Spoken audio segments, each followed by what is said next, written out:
What's up mga kosa? Grabe ang update ng bagong modelo na scooter ni Yamaha ngayong 2026. Isa na dito ang malupit na tatlong version na inilabas na scooter na pasok pang commute, pang trabaho at pang negosyo. Ayan si Lexi 155 scooter ng Yamaha.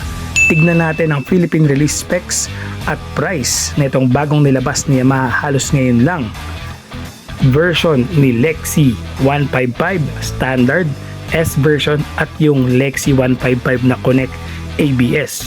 Pero sa nakita natin, dito ay nilabas pa lang sa Pilipinas ay standard version or yung merong shutter type key ignition, wala pa yung keyless. Parehas maganda at maangas, pero ano ba ang pinagkaiba netong standard S version at Connect ABS dito sa nilabas sa Pilipinas? Unahin na agad natin yung standard version kung saan nakikita nyo ngayon ang dalawang kulay na available, green at black.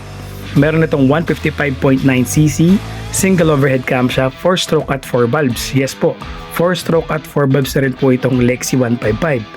Liquid cooled engine na rin po ito na may max power na 15.2 horsepower at 8,000 RPM, na may max torque na 14.2 Nm at 6,500 RPM.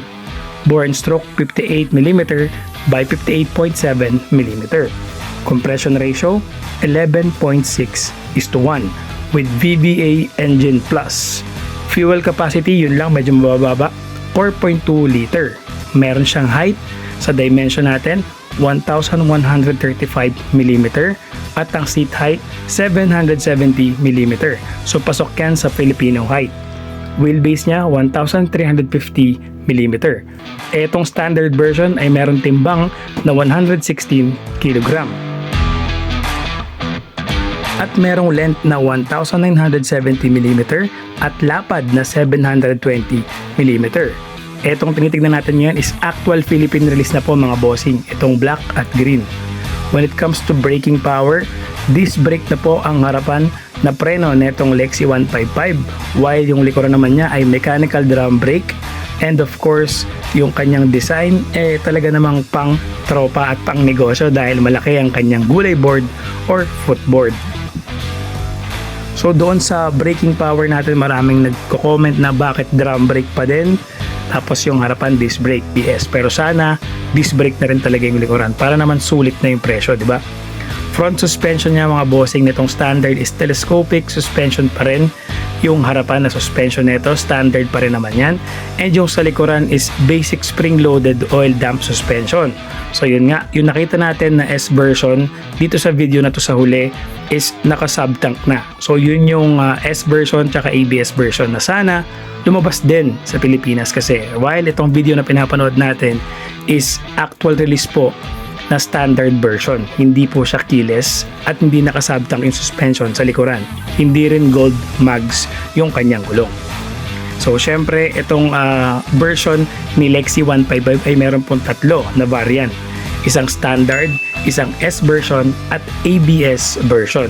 So itong nakikita natin ngayon na courtesy of Maverick Sports Racing na video is talagang nilaunch to ngayong araw lang or ngayong gabi sa Pilipinas, na merong price na 99,900 pesos. So meron pang kulang na 100 para mag 100,000.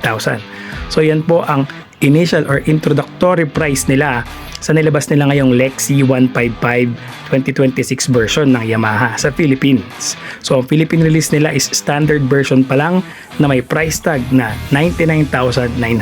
Pero 4-stroke, 4 valves, liquid cooled with VVA na po ito.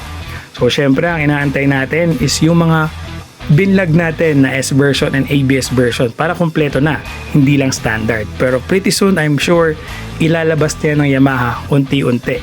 Pero doon sa mga nag-comment na hindi lalabas, malabong ilabas, eto na po yung sagot sa mga tanong nyo. Again, na-prank na naman tayo ni Yamaha dahil nilabas na nga niya itong bagong Lexi 155 2026 standard version. So yung standard version, double check natin kung mayroong start and stop system at may hazard. Kasi yung S version at saka ABS, meron siyang hazard at stop and start system. Pero sa nakikita ko, meron din tong stop and start system at hazard. Yung pinakawala lang is yung keyless at yung kanyang ignition is naka shutter type pa din. Then yung gulong niya is plain casted alloy wheels na black pa din, hindi pa yung gold mags. Tapos yung suspension sa likuran, hindi pa naka-subtank. Coil spring oil dump pa din. So sana pag nilabas na yung S version at ABS version, hindi ganun kamahal. Nasa 120 siguro to or 130k. Pero hopefully, disc brake na rin sana yung likuran. No? Yan ang request ng lahat. Ito naman pong next na papakita natin ay yung S version or ABS version ng Lexi 155. Kung saan makikita natin na gold na yung mags at medyo iba yung itsura niya compare doon sa standard dahil naka keyless smart system na rin po ito and yung kanyang suspension sa likuran ay naka subtank na rin po. Yan po yung S version and ABS version. Yan po ang itsura.